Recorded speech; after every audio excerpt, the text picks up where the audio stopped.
Welcome back. अब बात करेंगे हैदराबाद की। हैदराबाद के हाली रोड पर वाक़ कदीमी नाला शदीद खस्ताहाली का शिकार है। हिफाजती दीवारें मुनहदिम हो चुकी हैं, जबकि नाले में कचरे के ढेर लगे हैं, जिसके बायस मुतअद्दिद हादिसात पेश आ चुके हैं। शहरियों ने फौरी मुरम्मत का मुतालबा किया। मज़ीद तफसीलात मोहम्मद नवीद की इस रिपोर्ट में। सिंध का दूसरा बड़ा शहर हैदराबाद, जो कदीमी शहर, इस टाइम पर बुनियादी सहूलियात का फुकदान नज़र आता है।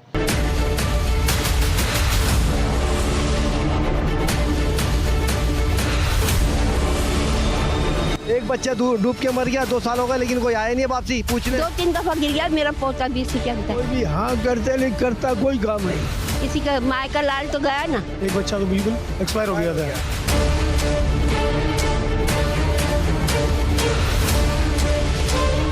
हैदराबाद के हाली रोड के मकाम के ऊपर जो नाला, कदीमी नाला यहाँ से चलता है, जो काली मोरी नहर में जाके जम होता है, वो अरसा दराज से सफाई होने से कासिर है। इंतज़ामिया ख्वाब खरगोश के मज़े ले रही है। इलाका मकीन हमारे साथ मौजूद हैं, इनसे बात करते हैं कि इनको क्या मसाइल हैं। अस्सलाम वालेकुम। वालेकुम सलाम।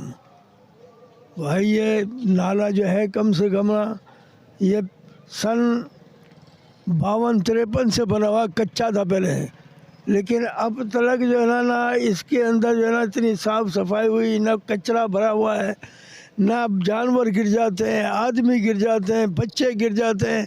एक दो बच्चे तो एक्सपायर भी हो गए, इसमें मर गए, लेकिन सही किसी आदमी को नज़र नहीं आता है। वो समझता है कचरा पड़ा है, ये रास्ता है निकलने का, लेकिन वो इसमें डूब जाते हैं। लिहाजा आप लोग मेहरबानी करके नाजिम को भी बोला है, जो व्यक्ति हाँ कर जाते हैं, करता कोई काम नहीं है, तो मेहरबानी करके यह हमें जो ना इसके तहफ़्फ़ुज़ दिया जाए या इसको बनाया जाए। नहीं समझाना, आए दिन बच्चे गिरते हैं, जानवर गिरते हैं, माई अंधी धुंधियाँ वो गिर जाती हैं। तो मेहरबानी करके इसके लिए आप लोग को जो है कोई हमारे लिए सहूलत की जाए। समझाना, बड़े परेशान हैं। हैदराबाद की आवाम इस टाइम पर बहुत ज़्यादा अजियत का शिकार है। मेरा कैमरामैन अगर मेरे साथ यहाँ पर अकब के अंदर दिखाए तो ये मेन नाला है, जो स्टेशन रोड से शुरू होके, हाली रोड स्टेशन रोड से शुरू होके काली मोरी नहर के अंदर जाकर गिरता है। लेकिन यहाँ पर टनों कचरा जो है वो इस टाइम पर मौजूद है। गटर की गहराई जो है वो 10 से 15 फीट गटर की गहराई बताई जा रही है। इसके अंदर कई बच्चे, मुतादिद बच्चे जो है वो डूबकर हलाक हो चुके हैं। यहाँ से लेके काली मोरी तक ये नाला जाता है मुख्तलिफ औकात के अंदर। जैसे कि फ़कीर के पेड़ के ऊपर 2 साल पहले एक खातून जो है वो इसके अंदर डूब कर जाँबा हुई थी। यहाँ पर एक बच्चा जो है इसी नाले में आगे की तरफ एक बच्चा जो है वो डूब कर यहाँ पर जाँबा हुआ था। लेकिन इंतज़ामिया इस टाइम पर ख्वाब खरगोश के मज़े ले रही है। ये चेयरमैन खाए जा रहे हैं, टाउन चेयरमैन सारे पैसे खाए जाते हैं, नाले पे लगाते नहीं है, ना खड्डा लगाते हैं। इधर हालत देखो, बच्चे गिर जाते हैं, सब गिर जाते हैं, दीवार लगाते नहीं है। जब ये नाला तोड़ा था बोला दीवार लगाएंगे, दीवार आज तक लगाई नहीं है। और ना नाली साफ होती है, ना इधर कोई भंगी आते हैं, कोई भी आता नहीं है, इधर कोई पूछने वाला नहीं है। एक बच्चा डूब के मर गया, 2 साल हो गए, लेकिन कोई आया नहीं है वापसी पूछने। सारे जो ना मूवी बना के ले जाते हैं, सारे आ गए, लेकिन हुआ कुछ भी नहीं। बड़े मसाले इसके ना, आए दिन बच्चे गिर जाते हैं, कभी गाड़ियाँ गिर जाती हैं, लेडीज़ गिर गई हैं इसके अंदर। एक बच्चा तो बिल्कुल एक्सपायर हो गया था, इसको थोड़ी 1-2 घंटे के बाद निकाला गया, बिल्कुल फूल कर वो जो है ना पानी में ऊपर आ गया था भाई। अब इसकी है कि हमारी तो ये गुजारिश है कि भाई इसकी बाउंड्री करा दिया है। हाँ, बारिशों के अंदर बहुत ज़्यादा परेशानी है। हाँ, सेफ्टी चाहिए। सफाई नहीं है, इधर आए दिन कोई ना कोई गिरता रहता है। कभी कोई बच्चे गिर जाते हैं, 1 बच्चा 2 बच्चे मर भी गए, औरतें गिर जाती हैं, मोटरसाइकिल वाले टन पे गिर जाते हैं। कोई नहीं इधर देखभाल करने वाला, ना नाजिम है, ना कोई ये मूवी बना के सब ले जाते हैं। ना इसकी सफाई होती है, ना कुछ होता। ऊपर से भी कचरा निकालते हैं, नीचे ऐसे ही गंद की गंद है। ना तो कोई आगे चलता, पहले ना दुकानें थी इधर, तो नाजिम ने तोड़वा दी वो, जिससे थोड़ा बहुत बचत थी। जब से ये टूटा है उसके बाद कोई इसका नहीं है हाल है, कोई सुनवाई नहीं है सबके। और पानी इधर 10 साल से पानी नहीं है पीने का। नाजिम ने वो वाल बंद करवा दिया था महफूज ने, जब से लेके अब तक पानी नहीं है इधर। बच्चे भी गिर के मर गए हैं 1-2, बहुत यहाँ पर हंगामा हुआ था, कुछ भी नहीं हुआ। फिर वापस ही यही नाले का यही हाल है। हुकूमत से क्या मुताबिक? जी, हुकूमत से क्या मुताबिक? हुकूमत से यही मुताबिला है कि ये बंद हो जाना चाहिए, या तो फिर ये ओके हो जाना चाहिए, क्योंकि यहाँ बहुत सारे नुकसानात हुए हैं लोगों के। ये मासूम बच्चे घूमते हैं, खेलते हैं, 2-3 बच्चे मर गए यहाँ पर। किराए पे आए थे, उन लोगों के बच्चे मर गए, वो बेचारे चले गए यहाँ से छोड़ के। ऐसे मासूम बच्चे गिर के मर गए। चलते हैं जो लोग, उनके लिए भी परेशानी, लेडीज़ बच्चों के लिए परेशानी। ये इस इलाके में यही काम है। यहाँ बच्चे मरते हैं, यहाँ डेली बंदे उतरते हैं। यहाँ कल भी एक बच्चा मरा था उस दिन। यहाँ से एक घर में किराएदार आया था, ये और जानवर भी यहाँ गिरते हैं। ये नाली सफाई होती नहीं है, पानी यहाँ भरता। नाली में न किनारे है न कुछ है, इतना तो नहीं सोचना चाहिए सरकार को। क्या बच्चे छोटे छोटे को गिर गए तो बददुआ ही निकलेगी सरकार के लिए, दुआ थोड़ी मिलेगी। जिन लोगों को आप वोट देती हैं वो लोग आते हैं यहाँ पर? हाँ आते हैं, आने को तो आते हैं, वो भी बोल के जाते हैं, बोलते हैं कि हम बोलते हैं उनको ये तुम्हारे जैसी ये तो फिर कोई अमल होता है उस चीज़ पे? कोई चीज़ भी नहीं होता, बस ऐसे ठंडे होके बैठ जाते हैं, फिर कोई बोलता ही नहीं है।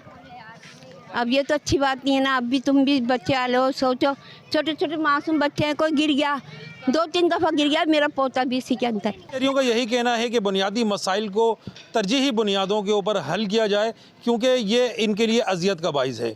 कैमरा टीम के हमरा मोहम्मद नवीद, एम न्यूज़, हैदराबाद। बलोचिस्तान के शहर रोस्ता मोहम्मद में नामुकम्मल और नाकारा सीवरेज सिस्टम शहरियों के लिए शदीद अजियत बन चुका है। गंदा पानी गलियों और सड़कों पर जमा होने से मामूलाती ज़िंदगी मफलूज हो गए। शहरियों ने जामे मास्टर प्लान और फौरी इक़दामात का मुतालबा किया है। मज़ीद जानते हैं मोहम्मद रफ़ीक की इस रिपोर्ट में। ये मंजल है बलोचिस्तान के शहर रोस्ता मोहम्मद के, जहाँ नामुकम्मल नाकारा सीवरेज सिस्टम शहरियों के लिए मुस्तकिल अजियत बन चुका है। गलियों और सड़कों पर बहता गंदा पानी न सिर्फ आमद और रफ्त में रुकावट बल्कि सेहत आमा के लिए भी संगीन खतरा बनता जा रहा है। ये जो सीवरेज का मसला है ये कई सालों से चला आ रहा है। इस सीवरेज के निज़ाम का ना होने से रोस्ता मोहम्मद के शहरी सख्त परेशान हैं। इस सीवरेज की वजह से यहाँ पर कीमती जो मकानात हैं, दुकान हैं, उनमें भी सीवरेज का पानी जा रहा है, उनका लाखों का नुकसान हो रहा है। गुज़श्ता कई सालों से इस पर कोई तवज्जो नहीं दे रहा। साबिक़ वज़ीर मीर ज़फ़रुल्लाह खान जमाल ने इसके लिए खती रकम दी, लेकिन वो भी अभी तक प्रोजेक्ट नामुकम्मल है और म्युनिसिपल कॉरपोरेशन के हवाले नहीं हुआ है, जिसकी वजह से रोस्ता मोहम्मद में सीवरेज का इशू अभी तक चल रहा है। लिहाजा हुकूमत को चाहिए कि सीवरेज के निज़ाम को बेहतर बनाने के लिए यहाँ पर एक रकम दी जाए ताकि सीवरेज का रोस्ता मोहम्मद मसला हल हो सके। शहरियों के मुताबिक साल 2002 में साबिक़ वज़ीर आज़म पाकिस्तान मरहूम मीर ज़फ़रुल्लाह खान जमाली की दौर में तकरीबन 10 करोड़ रुपए का सीवरेज मंसूबा मंजूर हुआ, लेकिन 2 दहाई गुजरने के बावजूद ये मंसूबा मुकम्मल ना हो सका। ये अपना आब निकासी बिल्कुल तबाह और बर्बाद है, इसीलिए लोगों की करोड़ों का नुकसान हो रहा है। पानी कहीं से पानी को निकलने की रास्ता नहीं है। मेरा वज़ीर आला बलूचिस्तान से यही अपील है, गुजारिश करता हूँ कोर कमांडर से कि रोस्ता मोहम्मद का जो निकासी आपको बेहतर बनाया जाए और ये जो डुम्प से सिम को क्रॉस दिया जाए ताकि ये सिम उसमें चला जाए और रोस्ता मोहम्मद शहर को अब निकासी के हवाले से मास्टर प्लान दिया जाए। शहरियों ने मुतालबा किया कि डेरा मुराद जमाली की तर्ज पर जिला रोस्ता मोहम्मद को भी मास्टर प्लान फराहम किया जाए, क्योंकि इसके बगैर दरेनम शहरी मसाइल का हल मुमकिन नहीं। हमारे निकासियाब का जो असल मसला है वो ये है कि पूरे शहर के जो नाले हैं उन्हें इख्तितामी हुदूद नहीं मिल रहा। बाहर जो नाले निकल रहे हैं उन्हें बासर शख्सियात या कुछ और जो लोग हैं वो उन्हें रास्ता नहीं दे रहे हैं। अगर निकासियाब को रास्ता मिल जाए तो हमारे पूरे शहर का मसला हल हो जाएगा। इसके लिए मैं वज़ीर आला बलूचिस्तान और सूबाई वज़ीर फैसल खान जमाली से गुजारिश करूँगा कि खुदारा निकासियाब के लिए इक़दाम करें। दूसरी जानिब mayor municipal corporation Mir Muzaffar Khan Jamali M news से बातचीत करते हुए कहा कि हमारा मेन मसला जो है इस शहर का वो है सीवरेज सिस्टम, जो कि बहुत पुराना मसला है। अलहाज मीर ज़फ़रुल्लाह खान जमाली साहब के टाइम में 10-10 करोड़ दिए गए थे जब वो प्राइम मिनिस्टर थे। 10 करोड़ डेरा लायार के लिए, 10 करोड़ आपका रोस्ता मोहम्मद के लिए, 10 करोड़ डेरा मुराद जमाली के लिए। ये सिर्फ सीवरेज सिस्टम की बहाली कराना था, उसके निकास का इन शहरों का सिस्टम सही करना था, उस बारे में था, लेकिन वो काम अधूरा रह गया। तो उसके बाद जो नाले खोदे गए वो आज तक मुकम्मल नहीं हो सके। तो यही गुजारिश है, जब तक हम इन सीवरेज सिस्टम को सही नहीं करेंगे अपने रोस्ता मोहम्मद के, तब तक ये हमारे कुछ भी हम डेवलपमेंट के काम करें तो ये नज़र कम आते हैं, वो ज़ाया हो जाते हैं एक तरह से। लेकिन हमारी पूरी कोशिश यही है कि जितना हो सके इस सिस्टम को किसी तरीके से सीवरेज सिस्टम को निकासी करके शहर की कोई रौनकें और इसकी खूबसूरती के लिए कुछ करें। इसमें यह है कि एक गुजारिश हमारे MNA साहब से, खानून खान साहब से, जमाली साहब से, जो हमारे हल्के से MNA हैं, कि हमारे सीवरेज सिस्टम के लिए कुछ फ़ंड मुख्तस करें उस्ताद मोहम्मद शहर के लिए।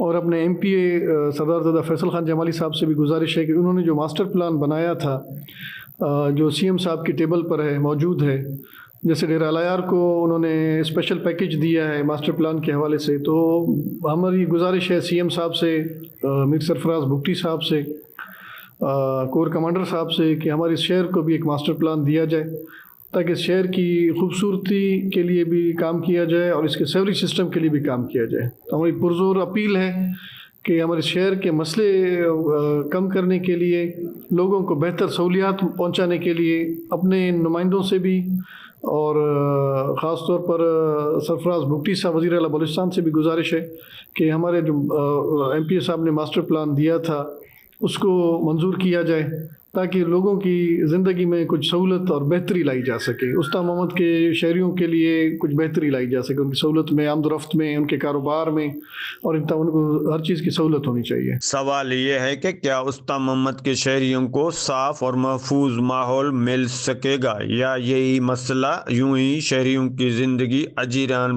बना रखेगा। कैमरामैन सनाउल्लाह मेंगल के साथ मोहम्मद रफीक, 15 AM न्यूज़, उस्ताद मोहम्मद, बलोचिस्तान। 14 साल गुजरने के बावजूद कश्मीर में डिग्री कॉलेज की इमारत तामीर न हो सकी। कॉलेज ना होने के बाद तलबा और वालिदैन को शदीद मुश्किलात का सामना है और आला तालीम का हसूल मुतासिर हो रहा है। इस हवाले से मजीद जानते हैं हाकिम अजीम नसीरानी की इस रिपोर्ट में। वक्त बदला, हालात बदले, हुकूमतें तब्दील हुई, लेकिन ना बदली तो कश्मीर डिग्री कॉलेज बॉयज़ की किस्मत ना बदली। गुज़िश्ता 14 साल से डिग्री कॉलेज कश्मीर की ज़ेर तामीर इमारत आज भी मुकम्मल ना हो सकी। 3 ठेकेदार तब्दील हो गए, लेकिन इमारत आज भी फाइलों और वादों तक महदूद है। ठेकेदारों और अफसरान की मिली भगत ने डिग्री कॉलेज की इमारत को मुकम्मल होने नहीं दिया। डिग्री कॉलेज कश्मीर की नामुकम्मल इमारत सरकारी गफलत की वाज़ेह मिसाल बन चुकी है। 14 साल कबल शुरू होने वाला ये मंसूबा आज भी ईंटों, सरियों और मलबे की शक्ल में खड़ा है। इमारत मुकम्मल न होने के बायस तुलबा को शदीद मुश्किलात का सामना है, जिसकी वजह से वालिदैन भी सख्त परेशान हैं। सर देखें, ये डिग्री कॉलेज कश्मीर जिसका काम साल 2012 में शुरू किया गया, लेकिन अफसोस से कहना पड़ रहा है कि इतने साल बरस बीत गए हैं, लेकिन इसका काम जूं का तूं है। इसकी जो बुनियादी बिल्डिंग है वो भी नहीं बनाई जा सकी, जिसकी वजह से जो हमारे बच्चे हैं, हमारे जो नौजवान हैं, वो दूसरे अज़ला में पढ़ने पर मजबूर हैं। हम DC कश्मीर और सिंध गवर्नमेंट से ये अपील करते हैं कि खुदा रहा कश्मीर को कागज़ों ने अपने डिग्री कॉलेज तो दिया है, इसको मुकम्मल किया जाए ताकि हमारे जो कश्मीर के स्टूडेंट्स हैं वो अपने ही शहर में तालीम हासिल कर सकें। गुज़िश्ता 14 बरस से लेकर सिंध सरकार डिग्री कॉलेज की एक इमारत ना बना सकी। इससे ये साबित होता है कि सिंध सरकार को तालीम से कोई सरोकार नहीं। कैमरा टीम के साथ हाकिम नसीरानी, AM न्यूज़, कश्मीर। कोटा दू तहसील कॉम्प्लेक्स बुनियादी सहूलियात से महरूम है। दूर दराज इलाकों से आने वाले साइलिन के लिए ना बैठने की जगह है, ना पीने का साफ पानी और ना ही सफाई का मुनासिब इंतजाम। शहरियों का कहना है कि सहूलियात के नाम पर सिर्फ वादे किए जाते हैं, जबकि अमली इक़दामात कहीं नजर नहीं आते। मजीद तफसीलात शहबाज बलोच की इस रिपोर्ट में। कोट अदू तहसील कम्प्लेक्स जो लाखों रुपए रेवेन्यू जमा करता है, बुनियादी सहूलियात से महरूम। दूर दराज इलाकों से आए साहिलीन के लिए न बैठने की कोई जगह है, न पीने का साफ पानी, न ही सफाई सुथराई का कोई इंतजाम। शहरियों का कहना है सहूलत के नाम पर सिर्फ वादे किए जाते हैं, अमली इक़दामात कहीं नजर नहीं आ रहे। दूर दराज इलाकों से आते हैं, घंटों इंतजार करना पड़ता है, मगर बैठने की कोई जगह नहीं है, न पीने का पानी दस्तयाब है। साहिलीन के लिए शेड तो बनाए गए, लेकिन वहाँ अफसरान की गाड़ियाँ खड़ी रहती है। तहसील के मसाइल शहरों में रोज बरोज इजाफा हो रहा है। जिला इंतजामिया की नाअहली के बहस बुजुर्ग, खवातीन, बच्चे घंटों खड़े रहने पर मजबूर होते हैं, जबकि बेंच, वीरिंग एरिया और पानी जैसी बुनियादी सहूलियात ना होने के बराबर है। ऐसा ही था खड़े हैं, सारा कोई कागजात दा मसला है तो ना सारी कोई बहन दी जाए। शेड बढ़िया खड़े उथा आके उन्हें जा मुलाजमे जा आके कारां खड़ियां, गड्डियां खड़ियां, सारा कोई इंतजाम बहन दा कह नहीं। दीवार हर चीज़ है त्रुटी पई है, ना कोई आवन दा सिस्टम है, ना कुछ है। मसीद दे अगो सारा पानी खड़े थिया, कोई हुकूमत सारी रिक्वेस्ट है कोई इन बारे कोई सोचा वञे। कोई सारे ज़मीन के कागजात का सारा मसला है असा खड़े, लेकिन इतना ना कोई बहण की जा है, ना कोई बहण की जगह है, ना साफ सुथरी है, मस्जिद के नाल पानी है। असा खड़े हुकूमत की तरफ सारा ये मुतालबा है कि हुकूमत इतना सारे बहण का इंतजाम करे, सारे नाल तावन करन, जेरे नाल सारे गाल नहीं सुन देता बिल्कुल कोई हिंदी या कहानी सफाई इंतजाम का नहीं। शहरियों ने वज़ीर आला पंजाब और DC को उर्दू से मुतालबा किया है कि उनके बैठने के लिए कोई अच्छी जगह फराहम की जाए ताकि वो सुकून से अपने मामलात को निभा सकें। कैमरामैन टीम के साथ शहबाज बलोच, M न्यूज़, कोटद्दू। जलालपुर पीरवाला में हालिया सैलाब को 5 माह गुजरने के बावजूद नहरी निज़ाम ताहाल बहाल न हो सका। नहरी निज़ाम की बंदिश के बायस काश्तकार शदीद परेशानी का शिकार हैं और फसलों को नुकसान पहुँचने का खदशा बढ़ गया। मकामी किसानों ने हुकाम से फौरी बहाली का मुतालिबा किया है। मज़ीद तफसीलात मोहम्मद सकलैन नवाज की इस रिपोर्ट में। जलालपुर पीरवाला में हालिया सैलाब के बायस जहां मुख्तलिफ शुबाह जिंदगी को शदीद नुकसान पहुंचा है, तो उसी तरह जलालपुर पीरवाला का नहरी निजाम भी अच्छा खासा मुतासिर हुआ है, जहां पर नहरें टूट फूट का शिकार हो गयी। नहरों पर 100 फीट गहरे और चौड़े शगाफ पड़ गए, जिससे नहरें मुकम्मल तौर पर तबाह हो गयी। जहां किसान सैलाब के नुकसान की वजह से शदीद दबाव का सामना कर रहा है, तो नहरें बर वक्त मुरम्मत न होने की वजह से सख्त परेशान है। सैलाब की वजह से हमारी नहर जगह जगह टूट गई है। हमने कई दफ़ा महकमा इरीगेशन से रिक्वेस्ट किया है कि हमारा नहरी निज़ाम ठीक किया जाए, हमारे तक पानी पहुंचाया जाए। पिछला जो पानी आया वो भी उससे भी हमें महरूम रखा गया है। अब दूसरे महीने में जो 10 तारीख को पानी आ रहा है, या अगर ठीक नहीं होता सिस्टम तो हमारा ये भी बहुत ज़्यादा नुकसान हो जाएगा। सारे फसलों तबाह थी गन, ना वो साडे से ना कोई साकू मफाद पिलसी।